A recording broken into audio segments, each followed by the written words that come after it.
আচ্ছা, কেউ একজন একটু দেখো লাইভটাতে শোনা যাচ্ছে কিনা, একটু দেখো।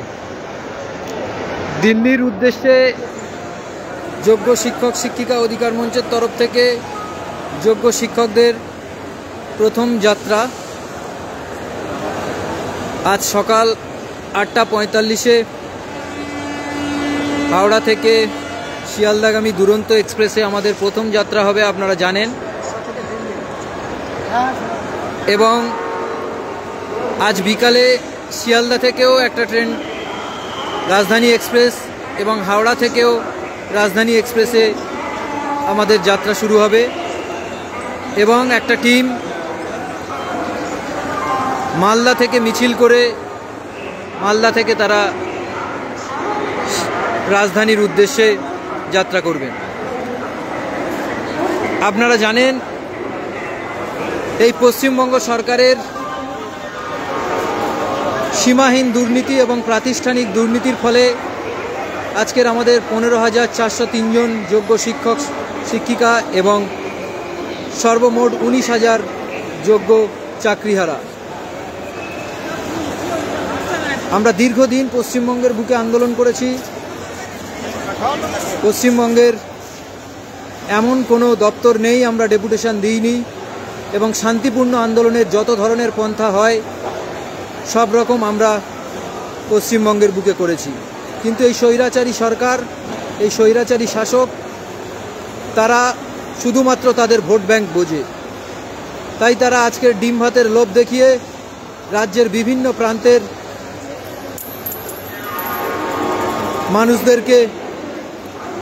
প্রান্তের মানুষদেরকে আজকের ধর্মতলাতে নিয়ে এসে জোর জবরদস্তি করে তারা মিছিলে লোক ভরাচ্ছে। এবং তারা সেটাকে পোশাকি নাম দিয়েছেন তৃণমূলের শহীদ দিবস। কিন্তু পশ্চিমবাংলার বুকে এই যে 19,000 যোগ্য শিক্ষক শিক্ষিকা তারা বেঁচেও শহীদ হয়ে আছেন, তাদের জীবন জীবিকা, তাদের রুটি রুজি, তাদের দায়িত্ব কিন্তু এই সরকার একদম ভুলে গিয়েছে। তাই আমরা এই সরকারকে যেমনভাবে আন্দোলনের মধ্যে দিয়ে চাপে রেখেছি, ঠিক একই রকমভাবে আইনি লড়াইয়ের মধ্যে দিয়ে আমরাও এই সরকারের থেকে জয় ছিনিয়ে আনব। এটা দুর্ভাগ্য যে একটা ইলেকটেড গভর্নমেন্টের কোনো নীতি নৈতিকতা নেই, তারা আমাদের কোনো দায় দায়িত্ব নেয় না। যে কোনো দায় দায়িত্বের জন্য আমাদের ছুটে যেতে হয় বিচার ব্যবস্থার ওপর এবং কোর্ট মামলা মকদ্দমার ওপর। এটা আমাদের কাছে অত্যন্ত লজ্জার, অত্যন্ত হতাশার এবং বেদনার। পশ্চিমবঙ্গের যে সকল আপামর শুভবুদ্ধিসম্পন্ন মানুষজন আছেন তারা একবার ভাবুন যে এই ধরনের স্বৈরাচারী শাসকের হাত থেকে আপনারা কেউ কিন্তু রেহাই পাবেন না। এখন হয়তো আপনারা ভাবছেন যে আগুনটা আপনার ঘরে লাগেনি, কিন্তু একটা জিনিস ভেবে দেখবেন, যখন আগুনটা আপনার ঘরে লেগে যাবে তখন কিন্তু সেই আগুনটা নেভানোর জন্য আর কোনো লোক পাবেন না।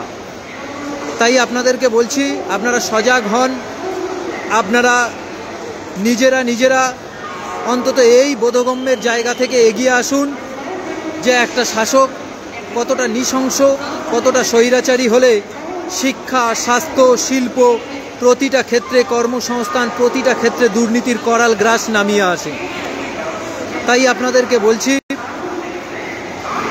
আপনারা যারা বাড়িতে আছেন তারা এই লাইভটাকে শেয়ার করুন এবং সবার কাছে এই বার্তাটা দিন যে এই রাজ্যে একটা স্বৈরাচারী সরকার চলছে, যেটা শুধুমাত্র রাজ্যের শিক্ষক শিক্ষিকা নয়, রাজ্যের প্রতিটি সেক্টরের মানুষদের জীবনকে দুর্বিষহ করে তুলেছে। এর হাত থেকে নিস্তার পেতে গেলে আমাদের সমবেতভাবে লড়াই করতে হবে। এখন আমি আমাদের এই আন্দোলনের একজন সহযোদ্ধা কুহেলি ম্যাডামকে বলবো কিছু বার্তা দেওয়ার জন্য। ম্যাডাম বলুন।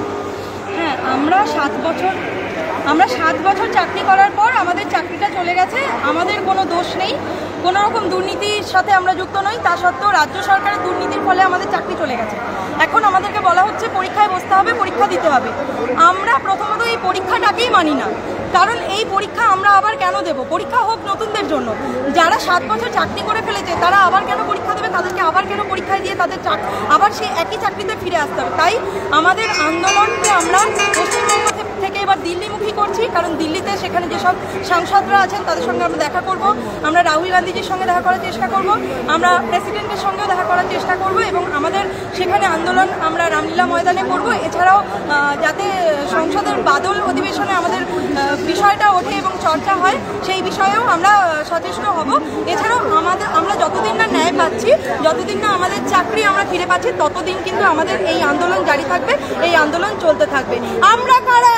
যোগ্য যারা। আমরা কারা? যোগ্য যারা। আমরা কারা? যোগ্য যারা। হাওড়াতে যোগ্য যারা, দিল্লিতে যোগ্য যারা, রামলীলাতে যোগ্য যারা, সুপ্রিম কোর্টে যোগ্য যারা, স্কুলে স্কুলে যোগ্য যারা। এই লড়াই জিতবে কে?